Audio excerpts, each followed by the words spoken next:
TNPSC maths பார்த்துட்ருக்கோம்.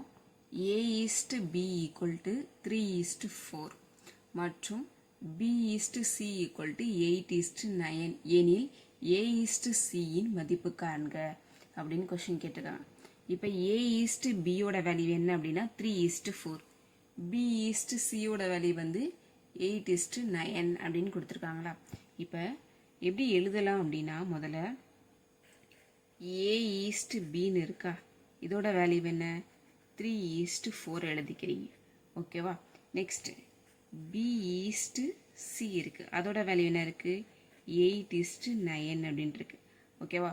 ஒன்று இதை வந்து ஒரு சமன்பாடாக ஆக்குறோம், ஒரு ஈக்குவலாக ஆக்குறோம். இந்த ரேஷியோ எப்படி ஆக்குறோம், ஈக்குவலாக ஆக்குறோம்.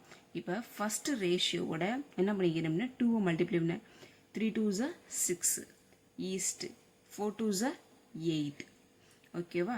அதேமாரி இங்கே இங்கே வந்து மல்டிப்ளை பண்ண தேவையில்லை, இங்கே தான் 8 9 வந்துடுச்சு. இப்போ 8 9. இப்போ பியோட வேல்யூ என்ன ரெண்டுத்துலேயும் ஈக்குவலாக வந்துடுச்சா 8ன்னு. ஓகேவா.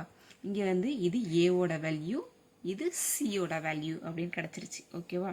அப்போ A/Cயோட வேல்யூ நம்மளுக்கு என்ன கிடச்சிருச்சு அப்படின்னா 6:9 கிடச்சிருச்சு. இது ரெண்டுமே எந்த டேபிளில் கேன்சல் பண்ணலாம், 3 டேபிளில் கேன்சல் பண்ணலாம். 3 2s 6, 3 3s 9. அப்போ 2:3. அப்போ A/Cயோட வேல்யூ 2:C. ஓகேவா. இந்த மாதிரி டிஎன்பிஎஸ்சி சம்மந்தமான வீடியோக்கு சப்ஸ்கிரைப் பண்ணுங்கள், லைக் பண்ணுங்கள், கமெண்ட் பண்ணுங்கள், உங்கள் ஃப்ரெண்ட்ஸுக்கு ஷேர் பண்ணுங்கள். Thank you all.